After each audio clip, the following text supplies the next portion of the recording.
अगर मैं आपसे कहूं एक ऐसी सत्ता आपके भीतर है जिसे कोई शस्त्र काट नहीं सकता, अग्नि जला नहीं सकती, जल भिगो नहीं सकता और वायु सुखा नहीं सकती, तो क्या आप विश्वास करेंगे?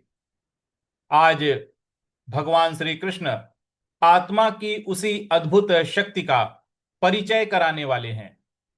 जी हाँ, धर्म दर्शन कक्षा से मैं अश्विनी मिश्र, और आज हम गीता साधना में समझेंगे भगवत गीता के दूसरे अध्याय सांख्य योग का 23वां श्लोक। तो आइए शुरू करते हैं। कृष्णाय वासुदेवाय हरये परमात्मने प्रणतः क्लेशनाशाय गोविंदाय नमो नमः। श्री कृष्णम वंदे जगद्गुरुम। जय जय श्री राम। तो आइए पठन शुरू करते हैं। ओम श्री परमात्मने नमः। श्रीमद्भगवद गीता अथ द्वितीयोऽध्यायः। श्री भगवानुवाच। 23वां श्लोक है, अनुष्टुप छंद है। नैनं नैनं। देखिए, जो न के ऊपर जो अनुस्वार है उसका उच्चारण हमें इया के का ले आना है। तो नैनं छिन्दन्ति, छिन्दन्ति। छी, छ पर छोटी की मात्रा है छी, आधा न पर हमको आघात देना है। छिन्दन्ति, जो आधा न दो जगह पे है, दोनों जगह हमको आघात देना है।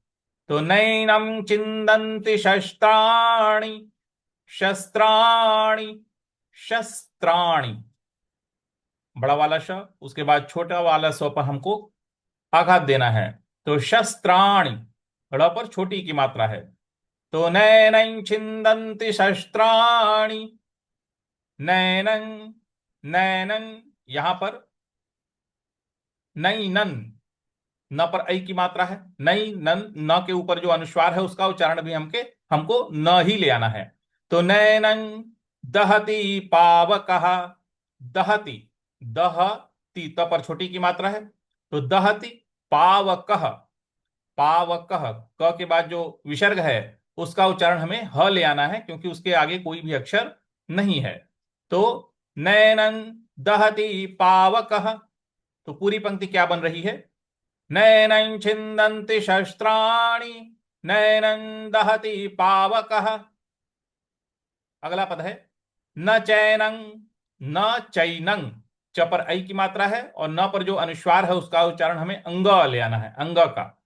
तो नैनं, न चैनं, न चैनं क्लेदयन्त्यापो, क्लेदयन, क्लेदयन त्यापो। दयन, य के बाद जो आधा न है उस पर हमको आघात देना है। दयन त्यापो।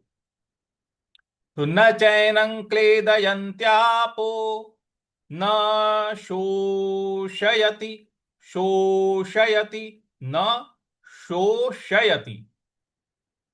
बड़ा वाला स है, उसके ऊपर, उस पर हमको बड़ा वाला स पर ओ की मात्रा है, और फिर षटकोण वाला श है।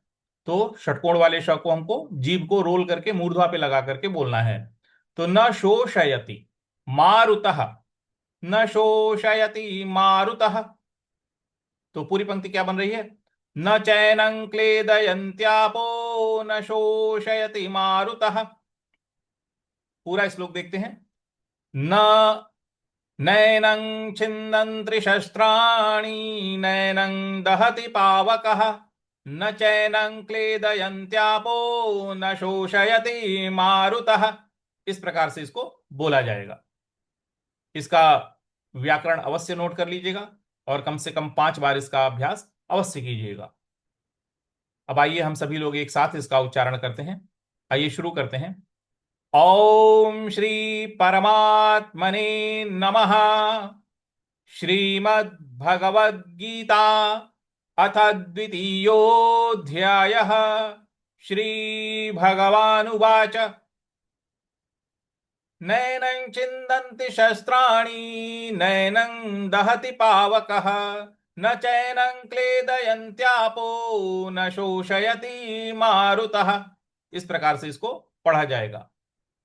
अब इसके शब्दार्थ की तरफ आते हैं। न एनम छिन्दन्ति शस्त्राणि, इस आत्मा को शस्त्र काट नहीं सकते। न एनम दहति पावकः, अग्नि इसे जला नहीं सकती। न च एनम क्लेदयन्त्यापः, यानी जल इसे भिगो नहीं सकता। न शोषयति मारुतः, वायु इसे सुखा नहीं सकती।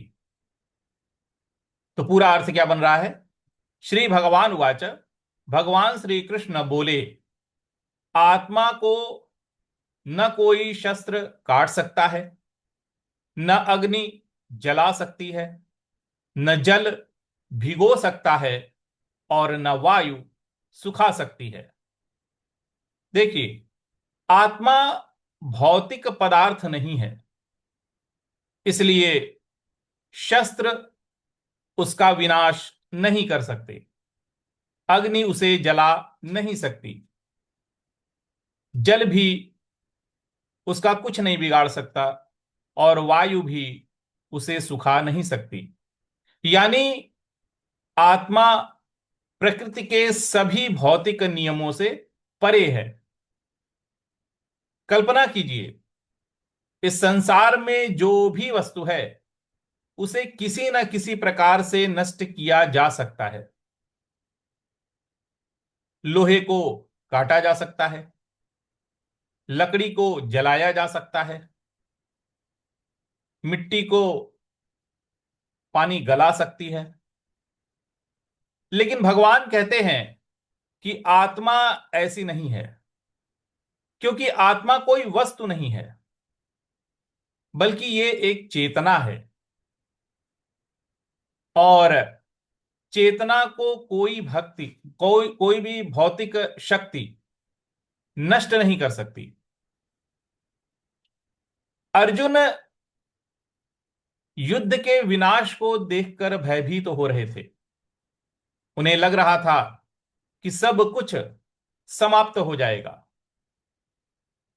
इसलिए भगवान उनकी इस मनोदशा को समझते हुए उन्हें समझा रहे हैं, और भगवान उन्हें अब बता रहे हैं कि जिसे तुम वास्तविक मानते हो वो शरीर है, लेकिन जो वास्तव में तुम हो उसे कोई भी छू नहीं सकता। यानी भय शरीर को लेकर है, आत्मा को लेकर नहीं है। तो देखिए, यहां भगवान हमें क्या क्या शिक्षाएं दे रहे हैं। सबसे बड़ी सुरक्षा कहां है? सबसे बड़ी सुरक्षा है कि हमें आत्मज्ञान हो जाए, हम अपने को जान जाएं। जब हम अपनी स्वरूप को जान जाते हैं तो हमारे अंदर निर्भयता आ जाती है, हम सुरक्षित महसूस करते हैं, हम सुरक्षित हो जाते हैं, क्योंकि हम भगवान के शरण हो जाते हैं। सबसे बड़ा भय क्यों होता है? क्योंकि हम स्वयं को शरीर मान लेते हैं, जबकि जो हमारा साक्षी स्वरूप है वो शरीर नहीं है। और सबसे बड़ी निर्भयता क्या देती है? ये जानना कि हम आत्मा जो है वो अविनाशी है, हम अविनाशी हैं। तो जब भी जीवन में असुरक्षा महसूस हो, भय सताए, किसी हानि का डर लगे, परिस्थितियां हमें तोड़ती हुई लगें, तो इस श्लोक को हमें याद करना चाहिए, याद रखना चाहिए कि मेरे भीतर एक ऐसी सत्ता है जिसे संसार की कोई शक्ति नष्ट नहीं कर सकती। ये विचार मन में अद्भुत साहस और स्थिरता पैदा करता है। शस्त्र हार गए, अग्नि हार गई, जल हार गया, वायु भी हार गई, लेकिन आत्मा वो कभी नहीं हारती। आत्मा कभी हारती ही नहीं है। शायद भगवान हमें इस श्लोक के माध्यम से हमारी वास्तविक शक्ति को याद दिला रहे हैं। इस श्लोक को हमें अपने जीवन में धारण करना है, अपने मानसिक पटल पर अंकित करना है और अपनी समझ में इसे समझना है, अपने अंदर धारण करना है कि जो हमारा वास्तविक स्वरूप है वो कोई भी नष्ट नहीं कर सकता। तो आज के लिए इतना ही रखते हैं। कृष्णाय वासुदेवाय हरये परमात्मने प्रणतः क्लेशनाशाय गोविंदाय नमो नमः। श्री कृष्णं वंदे जगद्गुरुं। जय जय श्री राम।